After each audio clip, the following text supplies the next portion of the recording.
Hello students, definite integrals का 10th lecture आइए start करें। Limit of sum by definite integral का second lecture.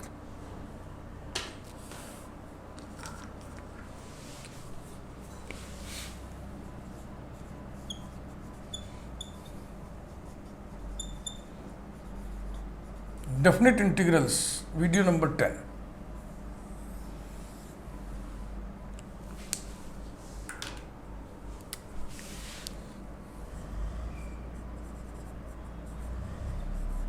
Limit of a sum by definite integral.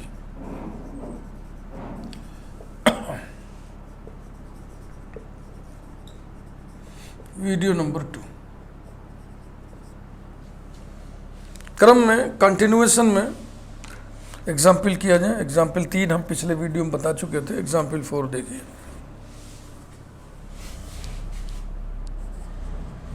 Example 4, to find the limit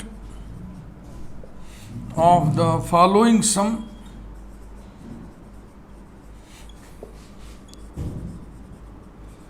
as n tends to infinity.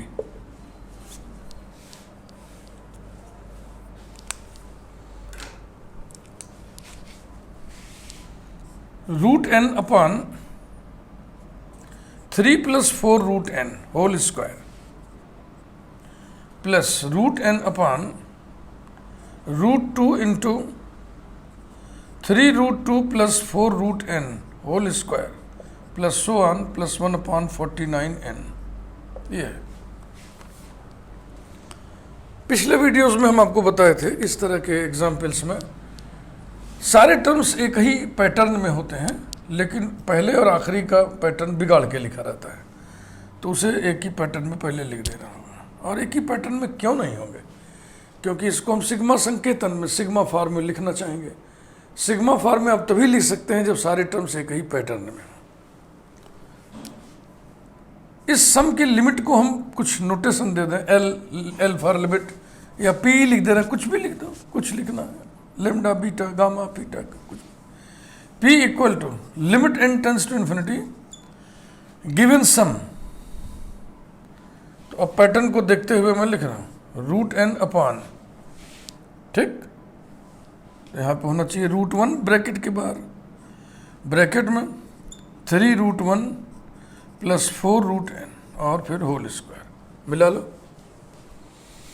दूसरा तो साफ साफ है ये, root n upon root 2 into 3 root 2 plus 4 root n whole square plus so on. आखिरी वाले में देखो क्या करते हैं ना, इसको हम ट्रायल पहले लेंगे एनथ टर्म पर। अगर एनथ टर्म पर फिट बैठ गया तो ठीक है, नहीं कुछ और सोचेंगे फिर। Root n upon root n into 3 root n plus 4 root n whole square मिला लीजिए। जैसे रूट 1 रूट 2 तो एनवे पर रूट एन आ गया, ऐसे यहाँ अंदर हो गया तो आ जाएगा ना। देखो ये कैंसिल हो गया, 7 रूट एन का स्क्वायर है तो यही तो आएगा 49n। फिर इसको सिग्मा फॉर्म में आप लिखिए,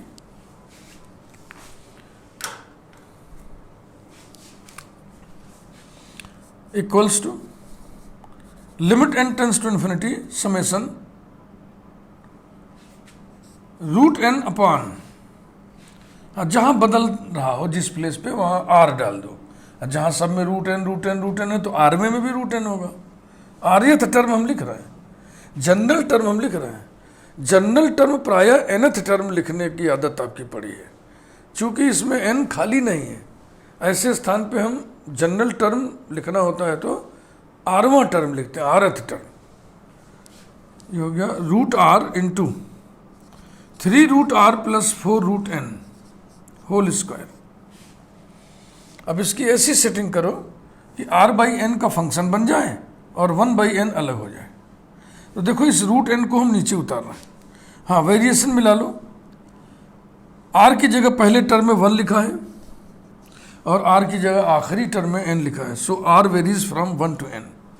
this is equal to limit n tends to infinity sigma r varies from 1 to n 1 upon इसे नीचे उतार दिए, तो नीचे यहाँ पे हो गया under root r by n, bracket में रूट एन को हम बाहर निकाल रहे हैं कॉमन, तो रूट एन को कॉमन निकालोगे तो एन बन के बाहर निकलेगा, ठीक है ना। लेकिन अंदर क्या बचेगा, 3 under root r by n plus 4 whole square, और वही जो एन बाहर निकाले हम ये तो हो गई ना बात जो हम चाहते थे कि आर बाई एन का फंक्शन बन जाए और 1 बाई एन अलग छटक जाए। नाउ डेफिनेट इंटीग्रल लिखने से पहले डेफिनेट इंटीग्रल की लिमिट्स निकाल लें। L1 equal to limit n tends to infinity a by n, a माने यहाँ पे जो संख्या लिखी है वो a है, और यहाँ जो n का फंक्शन है वो फाई ऑफ n है, 1 by n equals to 0, and L2 equal to limit n tends to infinity phi of n by n माने n by n is equal to 1। Corresponding definite integral is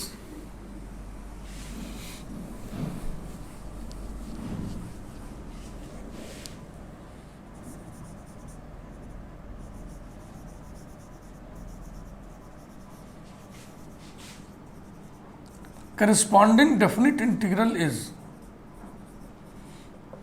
p equal to 1 by n की जगह dx रखते हैं, are by N के स्थान पे x रखते हैं, और limit n tends to infinity sigma with variation, इसकी जगह पे क्या लिखते हैं, integral with variation, integral L1 to L2, ये लिमिट्स हो गई, ठीक ना। 1 अपॉन root x into 3 root x plus 4 whole square dx। अब dx अपान रूट एक्स ये इशारे कर रही है कि रूट एक्स बराबर t पुट किया जाए, क्योंकि रूट एक्स का डेरिवेटिव 1/2 रूट एक्स होता है, लेकिन इसके लिए कह रहा है कि पूरे ब्रैकेट को ही t पुट कर दो। ये स्किल की बात है, प्रैक्टिस से आता है। हाँ, L1 L2 का मान रख दो इसमें 0 to 1 and 1 upon 3 root x plus 4 whole square, और यहां लिख दे रहा हूं ऐसे dx upon root x, putting या substituting 3 root x plus 4 equal to t, so that 3 upon 2 root x dx equal to dt, 3 हो गया और x टू दी पावर 1/2 है, तो 1/2 माने 3/2 हो गया, फिर x पे -1/2 आएगा, नीचे आ गया। That is dx upon root x is equal to 2/3 dt। We get p equal to, integral limit change करिए यहां से, when x is 0 t is 4, when x is 1 t is 7, 1 upon t square, 2/3 बाहर लिख लो, dt अंदर लिख लो। इसका integral होता है -1/t, तो माइनस बाहर कर लिए अभी से, -2/3 ब्रैकेट में 1/t under the limit 4/7 is equal to -2/3, 1/7 -1/4 is equal to -2/3, -3 upon 28 is equal to 1/14। 3 से 3 कैंसिल हो गया। Next example,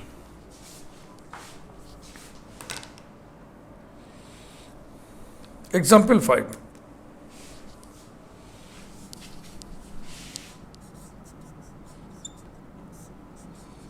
To find the limit of the following sum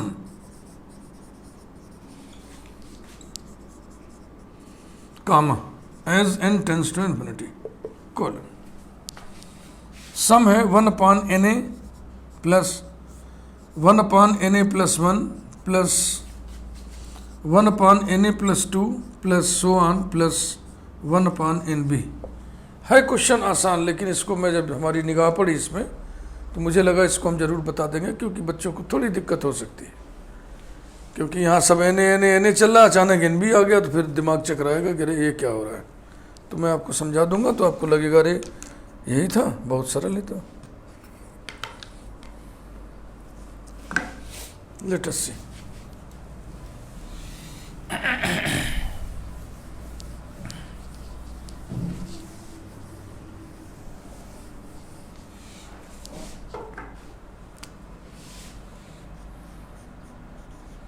P equal to limit n tends to infinity bracket 1 upon na plus 0 plus 1 upon na plus 1 plus so on plus 1 upon na plus, ये क्योंकि सब na plus करके है ना, na plus r na plus r na plus r, तो इसको भी ऐसे ही लिखिए na plus।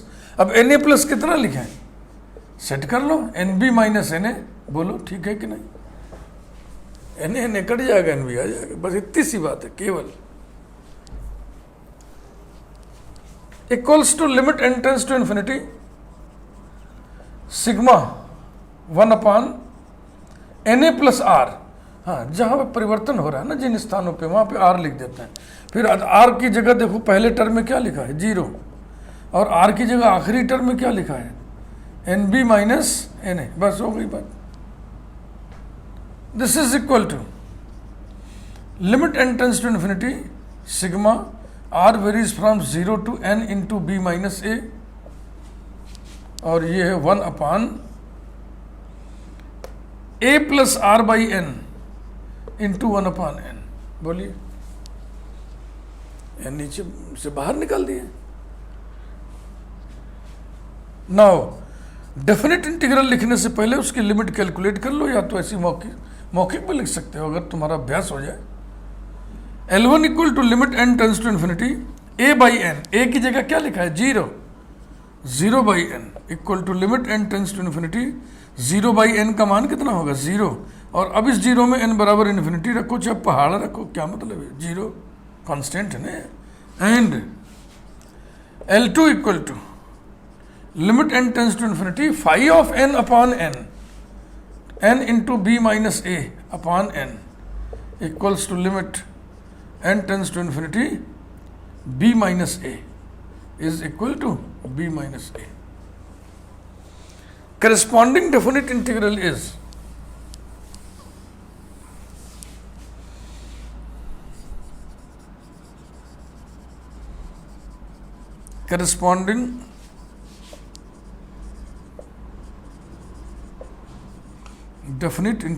is p equals to integral L1 to L2 minus 0 to b minus a, okay, 1 upon a plus x dx, 1 upon a plus x dx equals to log of a plus x under the limit 0 to b minus a equal to log, यहाँ b minus a रखोगे तो a cancel हो जाएगा, b बचेगा, minus 0 रखने से log a, कुल मिला के आंसर आ गया log b बाई ए। तो बहुत सिंपल क्वेश्चन है, सिर्फ यही परेशानी हमको समझ में आई कि बच्चों को बता देना मुनासिब रहेगा। नेक्स्ट एग्जाम्पल नंबर 6, ये भी बढ़िया है।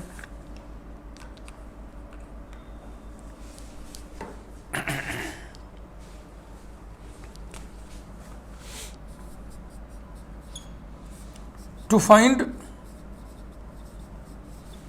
the limit of the following sum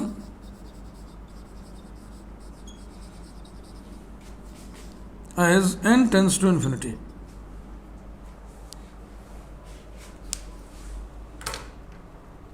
आइए सम लिखें। 1 upon n within the bracket sin to the power 2k pi by 2n plus sin to the power 2k 2 pi by 2n plus so on plus sine to the power 2k π/2। अब इसे छेड़िएगा मत कि sign π/2 1 होता है तो ये 1 है। एक पैटर्न में सबको लिखना होता है, वो पैटर्न पहले और आखिरी टर्म में बिगाड़ के दिया रहता है कि बच्चे इसको ठीक करें, पहले ठीक करके तब फिर आगे बढ़ें।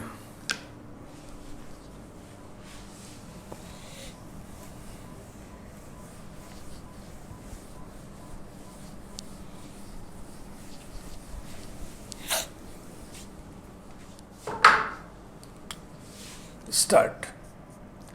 P equal to limit n tends to infinity 1/n bracket. अब देखो sine to the power 2k sine to the power 2k sine to the power 2k सब में है। ये है 1π/2n 2π/2n n π/2n, है कि नहीं? Sine to the power 2k 1π/2n plus sine to the power 2k 2π/2n plus so on plus sine to the power 2k n π/2n। मिला लीजिए, n कट जाएगा, π/2 फिर हो जाएगा। Equals to limit n tends to infinity 1/n sigma आरवा term लिखिए, rth term sine to the power 2k r π/2n। मिला लो, r का मान पहले में 1 है और आखिरी में n है, so r varies from 1 to n। ऐसे पढ़ा करो इसको पढ़ा करो, r varies from 1 to n। इसको बच्चे पढ़ते भी नहीं ठीक से, r वेरी करता है 1 से n तक।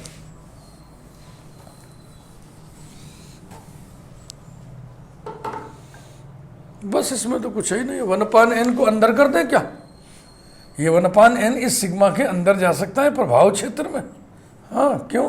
क्योंकि this sigma runs over r। ये सिग्मा सिर्फ उसे प्रभावित करेगा जिसमें r होगा, इसमें r नहीं है। It is independent of r।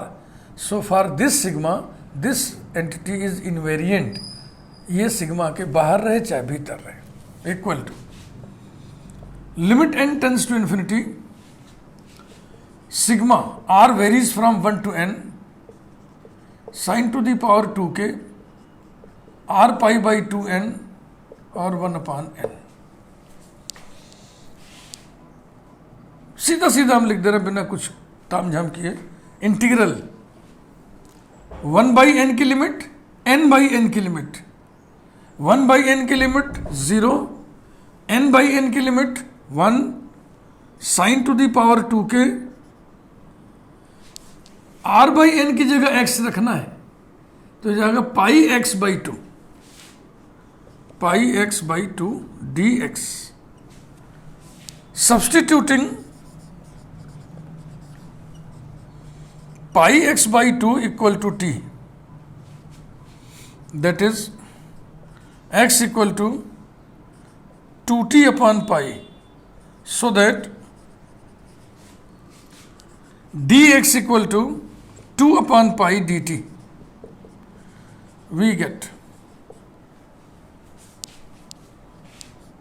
p equal to integral, यहां से लिमिट चेंज करें, when x is 0 t is 0, when x is 1 t is π/2, sine to the power 2k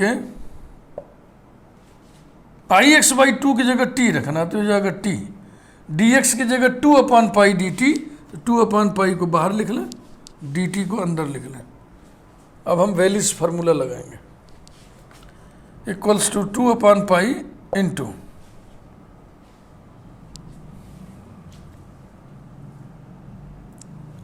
वेलिस formula याद है? मैं यहाँ किनारे कहीं लिख दे रहा हूँ, आपको ध्यान दिला दे रहा हूँ। Integral 0 to π/2 sine to the power n x dx is equal to n minus 1 upon n into n minus 3 upon n minus 2 into n minus 5 upon n minus 4 into so on into 2/3. n is odd positive integer. n minus 1 upon n into n minus 3 upon n minus 2 into n minus 5 upon n minus 4 into so on into 1/2. और इस वाले में π/2 से और multiply होता है अलग से. चेन तो 1/2 पे एग्जस्ट कर जाएगी. और n जब इवन हो, इवन पॉजिटिव इंटीजर, यही है वैलिस फार्मूला. वालिस भी बोलते हैं, वैलिस भी बोलते हैं, जो मर्जी है आप बोलिए. वैलिस बोलिए, वैलिस बोलिए, वैलिस फार्मूला. n की जगह पर ये 2k है. 2k का मतलब क्या हुआ? इवन. इवन वाला केस है. इवन वाला केस है माने ये हमारे मतलब का केस है ये. तो चलिए लिखिए, जितना पावर है उसमें से एक कम करो, नीचे उतना ही रहेगा. यानी कहाँ से शुरू होगा? 2k minus 1 upon 2k into ऊपर 2 कम करो, नीचे भी 2 कम करो, ऊपर 2 कम करो, नीचे भी 2 कम करो. ये अपने आप 1/2 पर जाके ख़त्म हो जाता है और π/2 और गुणा होता है. तो 2 कम करिए. 2k minus 3 upon 2k minus 2. Next 2k minus 5 upon 2k minus 4 into so on into 1 upon 2 और इंटू पाई अपॉन 2. π/2 कैंसिल हो जाएगा और आंसर आ गया. लेकिन इस आंसर को यही हम छोड़ेंगे नहीं, इसको हम फैक्टोरियल में कन्वर्ट करेंगे. देखो किससे बढ़िया से.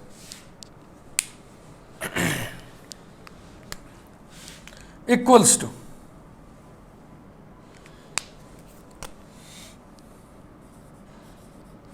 पहले मैं लिख दूं फिर समझा. कलर का इस्तेमाल करके बात को हम समझाना चाहेंगे.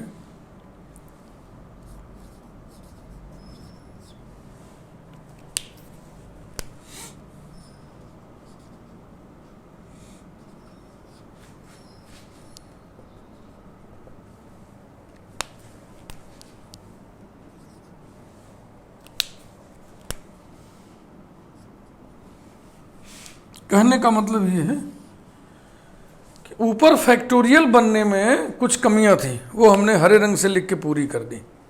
फैक्टोरियल तो तब होगा ना जब किसी पॉजिटिव इंटीजर में से, इसमें k पॉजिटिव इंटीजर है, ये लिखना मैं भूल गया था क्वेश्चन में, ठीक है ना. किसी पॉजिटिव इंटीजर में से क्रम से एक एक एक एक कम करते चलोगे ना. जैसे कि 10 लिखा है तो 10 के बाद फिर 9 होना चाहिए, फिर 8 होना चाहिए, फिर 7 होना चाहिए, लास्ट कहाँ होना चाहिए? 1 पे. और 1 के जस्ट पहले कौन होना चाहिए? 2. तो हम देख रहे हैं कि ये गैप्स है, एक एक गैप है. उसी गैप को हमने फिलअप कर दिया हरे रंग से. 2k पहले लिख दिया, फिर 2k माइनस 1 था, 2k माइनस 1 2 नहीं था वो लिख दिया, 2k माइनस 1 3 है. ऐसे ही लिखते चले गए. अब जितना ऊपर हम लिखे हैं उतना ही नीचे लिख दो.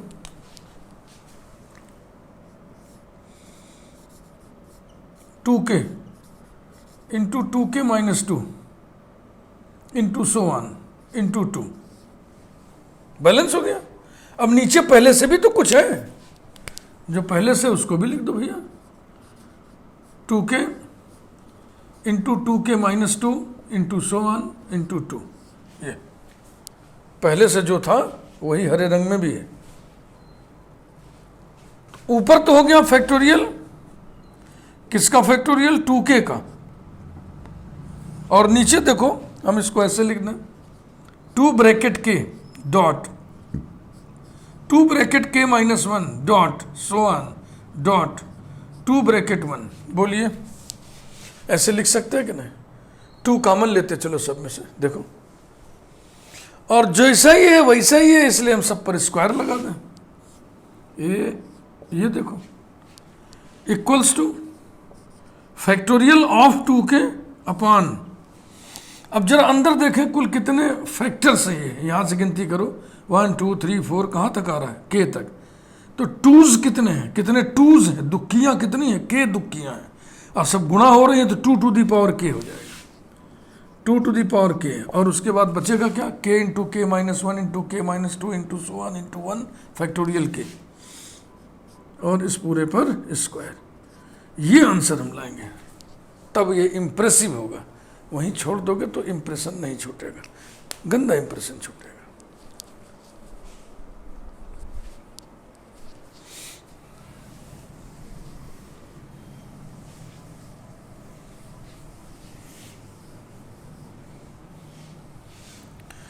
बढ़िया है। कोशिश हमारी यही है कि हर टाइप के, हर रंग के, हर ढंग के एग्जाम्पल आपके सामने हम पुटअप कर दें और आप अच्छे से ट्रेंड हो जाएं। अब हमारे पढ़ाने के बाद भी अगर ट्रेंड नहीं हुए तो फिर तकलीफ हमें भी होगी और तकलीफ हो सकता है आपको भी हो। वीडियो को लाइक करिए अगर आपको पसंद आ रहा है तो। डेफिनेट इंटीग्रल का ये 10वां वीडियो है। काफ़ी दूर तक हम यात्रा तय कर लिए हैं। अगर आप अभी तक चैनल ना सब्सक्राइब किए हो तो कर दीजिए। अभी इसमें हम आपको और भी बताएंगे, अगले वीडियो में भी फिर हम लेके वैसे ही 25 मिनट 27 मिनट के वीडियो में 3 एग्जाम्पल हो पा रहे हैं। और मैं यही चाहता हूँ कि 22 मिनट से लेकर के 30 मिनट के बीच में ही वीडियो का टाइमिंग रहे। बड़ी वीडियो आप लोग पसंद नहीं करते, इसीलिए, नहीं तो हम फिर 40, 45 मिनट के वीडियो बनाए। ऐसा देखने सुनने में आया है, सजेशन में आया है कि छोटे वीडियो बनाइए। इसलिए हम कोशिश करते हैं कि लगभग 22 मिनट 23 मिनट से लेके 28-30 मिनट तक के वीडियोज़ हों, यानी कि एवरेज 25 मिनट। मैं समझता हूँ 25 मिनट हो गए होंगे, इसलिए इस वीडियो को यहीं पे रोकता हूँ। Thank you very much.